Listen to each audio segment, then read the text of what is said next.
আমি জানতাম আমি ভয় না দেখাইলে তুমি দরজা খুলবা না। ওরে বাবা, তুমি আর কোনোদিনও আমাকে এভাবে ভয় দেখাবে না। আর যদি কোনোদিনও তুমি আমাকে এভাবে ভয় দেখাও তাহলে আমি নিজেই নিজেকে গুলি করে দেব। নিতম, আমি সব সহ্য করে নিতে পারবো, কিন্তু আমি তোমার মৃত্যু সহ্য করতে পারবো না।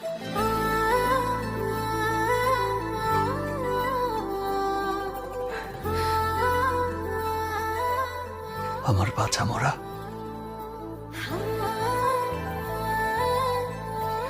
তোমার ভালোবাসার উপরে নির্ভর করে।